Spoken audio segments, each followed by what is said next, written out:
Seguindo o padrão do nosso programa, continuamos com as entrevistas ligadas às áreas do direito que favorecem tanto os colegas advogados quanto também a sociedade. Hoje eu converso com a doutora Maria Cristina Zarif, que é coordenadora da Comissão de Direito de Família, e ela vai nos trazer um tema que é muito interessante, que é a alienação parental. Doutora Zarif, um prazer tê-la aqui. Prazer é todo meu. Eu quero agradecer à Ordem dos Advogados do Brasil, subseção Santos, na pessoa do Dr. Sérgio Guimarães. Esse convite me é muito lisonjeiro e me faz... Eu devo mencionar que neste mês de agosto, no dia 26 de agosto, a pertinência do tema é porque a lei acabou fazendo 3 anos de vida. A Lei 12.318 é que trata especificamente da alienação parental. O tema de alienação parental parece um tema que é novo, mas é um tema muito familiar aos advogados, como a doutora Zarif, que milita há muitos anos, porque não é algo rotineiro que se encontrava. Mas o advento da lei teve um alicerce maior. Mas antes disso, eu queria perguntar para a doutora o que significa essa síndrome, que é uma síndrome que foi trazida nos anos 80 por um psicólogo americano, e a doutora vai dar uma explicação sintetizada do que significa essa síndrome.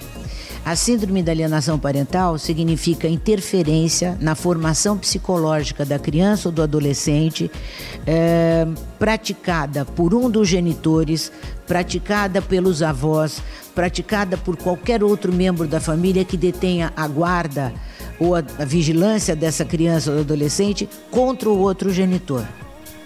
A lei ela determina ao juiz uma maior autonomia. Quais são os casos e com a presença do juiz havia essa transição, essa diferença que antigamente não existia e essa autonomia que a lei trouxe, doutora?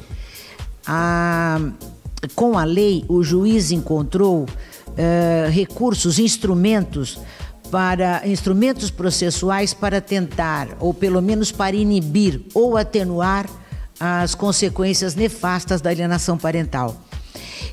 E também ele pôde, por determinação judicial, ele pôde adotar alguns instrumentos como o estudo psicológico da criança, o de familiares, o estudo biopsicossocial, para que ele possa avaliar daquilo que um dos genitores está sendo acusado. Doutora, tudo que envolve a questão familiar é bem mais complexa quando há criança no meio. Nesse sentido, eu pergunto, quais são os casos caracterizados de alienação parental?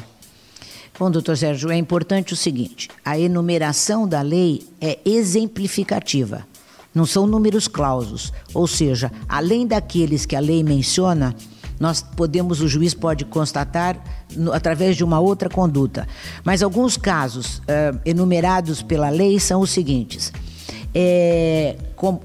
tentar desqualificar o comportamento de um dos genitores, desqualificar e dificultar a convivência do filho com o genitor, apresentar falsa denúncia contra o genitor ou familiares deste, mudar de endereço para lugar distante, injustificadamente para dificultar essa convivência familiar,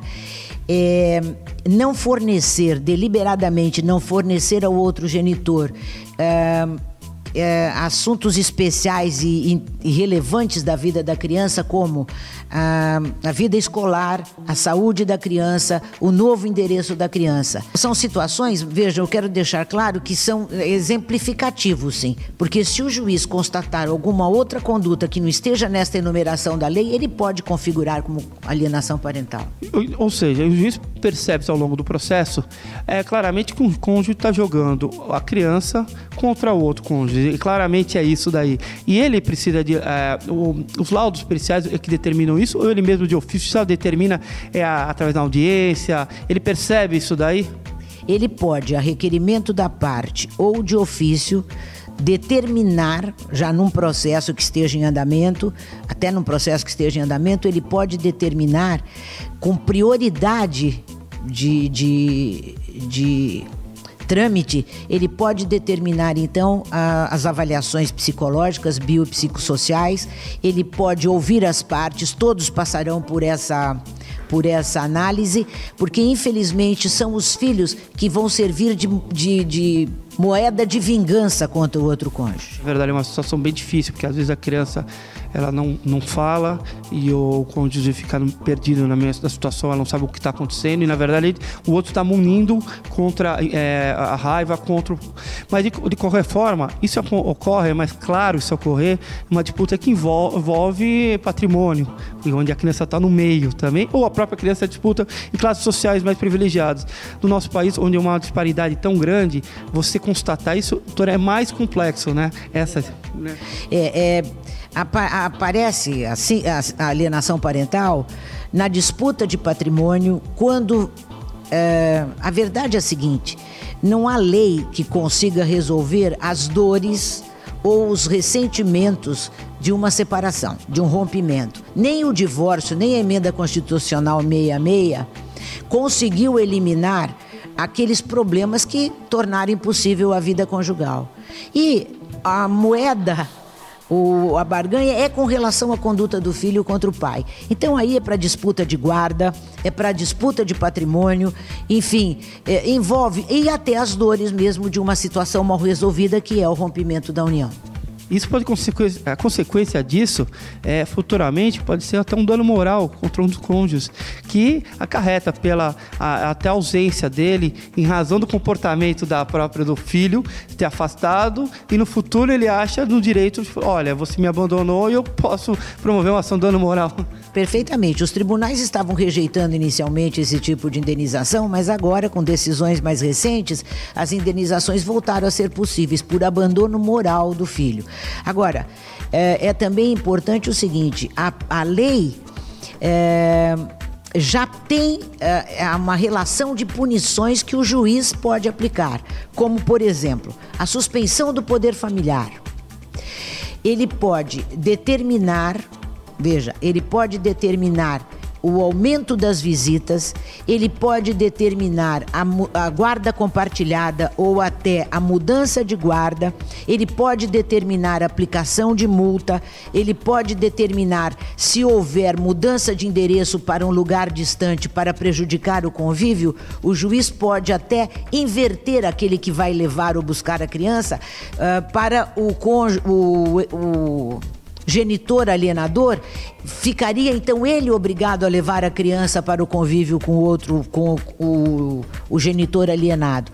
Então, são punições, e tudo isto sem prejuízo da responsabilidade civil e criminal. Percebe-se a evolução do direito, porque as questões antigas, questões como essa antigamente, passavam desapercebidas.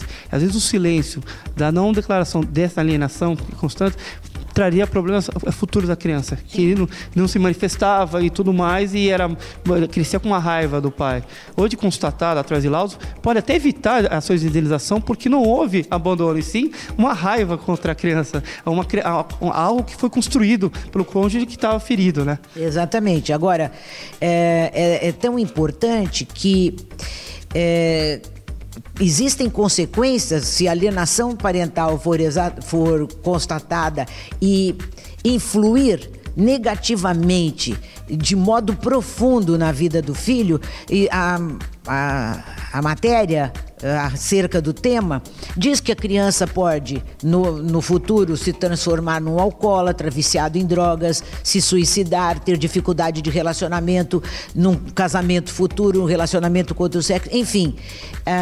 As consequências são nefastas de uma prática de alienação parental. Inclusive, doutrina mencionando a prática de suicídio do filho, ou seja, em casos graves.